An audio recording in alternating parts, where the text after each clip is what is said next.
है कि डेमोक्रेसी में ऐसा बिल बिल्कुल बर्दाश्त नहीं किया जाएगा। लोकशाही, यहाँ लोगों को बोलने का अधिकार है। नक्सलवाद खत्म करने के लिए नक्सलियों के नाम पर यह बिल लाया जा रहा है, लेकिन ये आवाज कुचलने वाला बिल है। डॉक्टर राम मनोहर लोहिया ने कहा था कि जब सड़क वीरान हो जाएगी तो सांसद आवारा हो जाएगी।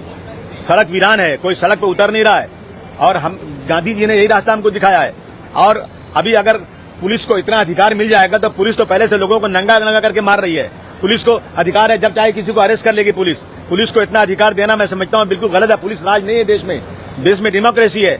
और ये जो है विरोधियों को, विरोधी पक्ष को, अगर उन्होंने सरकार के ऊपर टीका टिक्की किया और कुछ उनको पसंद नहीं आया तो ये कानून लागू होगा। मैं समझता हूं देश में पहले से लॉ है, मकोका है और जो है एमपीडीए है, ऐसे लॉ हैं जो लोगों को उम्र कैद और फांसी की सजा भी दे सकते हैं। तो ये बिल ला करके मैं समझता हूं लोगों की आवाज को कुचलना है। ये इस बिल का समाजवादी पार्टी पूरी तरह से विरोध करती है। तो इसमें लेफ्ट एक्सट्रीमिस्ट संगठनों का मेंशन किया हुआ है, राइट एक्सट्रीमिस्ट संगठनों का कहीं भी इसमें जिक्र नजर नहीं आ रहा। क्या ये डेलिबरेटली किया गया? देखिए ऐसा है कि मैं समझता हूं कि ऐसे बिल लाने की डेमोक्रेसी में, लोकशाही में कोई जरूरत नहीं है। टाडा लाया गया था, टाडा में कितने लोगों को बिना किसी गलती के पकड़ा गया। मेरे जैसे आदमी को टाटा में पकड़ा गया जिसकी कोई गलती नहीं थी। 1 साल लगा मुझे अपनी इनोसेंसी जो प्रूव करने के लिए। तो किसी आदमी को जिसको आप चाहें 1 मिनट में पकड़ लें। आज पुलिस को इतना राइट है, अगर एक एफआईआर हो गया और एफआईआर झूठा भी है तो भी आपको मुकदमा लड़ना पड़ता है। पुलिस को उस केस को विड्रॉ नहीं करती है। पुलिस को इतना राइट मिल गया आजकल कि पुलिस जो चाहे कर लेती है। मैं समझता हूं कि ऐसे बिल का पूरे देश के लोगों को, पूरे महाराष्ट्र के लोगों को विरोध ही करना चाहिए। आज शायद ये बिल लाया जा सकता है, तो ऐसे में आप अपना विरोध प्रदर्शन करने के लिए ये पोस्टर तो लेके आए ही हैं, लेकिन सभागृह में इसका किस तरीके से विरोध करेंगे? जितना हमको समय मिलेगा बोलने के लिए हम इसका विरोध करेंगे पूरी ताकत के साथ। जो अमेंडमेंट किए गए हैं, क्या उनकी जानकारी आपको मिल पाई है कि कौन कौन से मुद्दों पर अमेंडमेंट किया गया है, सुधारणा करके?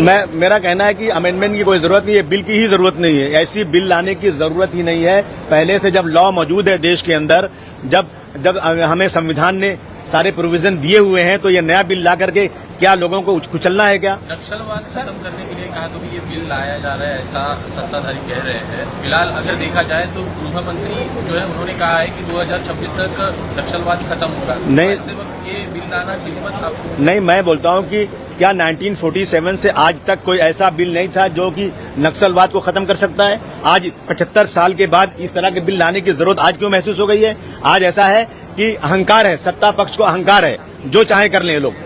इसलिए हम इस बिल का पूरा पूरा विरोध करते हैं। अबू सर एक और सवाल जानना चाहेंगे जिस प्रकार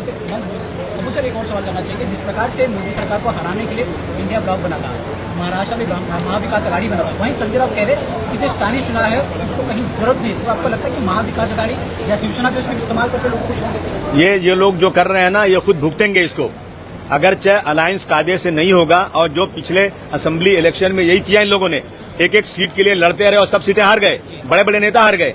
अब इनको अपनी मुंह की खानी पड़ेगी अगर इस तरह की बात कर रहे हैं तो। इंडिया अलायंस मजबूती के साथ उत्तर प्रदेश में लड़ा और उत्तर प्रदेश में समाजवादी पार्टी की 37 सीट आई, कांग्रेस की 6 सीट आई, जो कभी नहीं आ सकती थी। अगर ये अलायंस मजबूत रहेगा तो अच्छा होगा। ये मैं अपने फायदे के लिए नहीं, मैं सेक्युलरिज्म के फायदे के लिए कहना चाहता हूं कि अलायंस मजबूती से बनाना चाहिए और सीटों में झगड़ा नहीं करना चाहिए। महाविकास अघाड़ी महानगरपालिका चुनाव लड़ना चाहिए सब कह रहे हैं। नहीं, मैं एक बात नहीं बोल सकता, लेकिन मैं कह रहा हूँ अलायंस होना चाहिए। संजय गायकवाड़ के खिलाफ अभी तक कोई कार्रवाई नहीं की गई है, सिर्फ आश्वासन दिया गया। ना अध्यक्ष कोई कार्रवाई कर रहे हैं, ना सरकार कोई कार्रवाई कर रही है। किधर है लॉ, कानून किधर है देश में? अब बताइए मुझे आप। कोई आदमी किसी को मारे और उस पर कार्रवाई नहीं हो। हमारे देश का कानून है कि सड़क पर भीख मांगने वाला आदमी हो और एक बादशाह हो, एक राजा हो, अगर उसने भी गलती किया है तो उसको भी सजा मिलना चाहिए। परंतु सत्ता पक्ष का अहंकार है, जो चाहे कर ले वो लोग।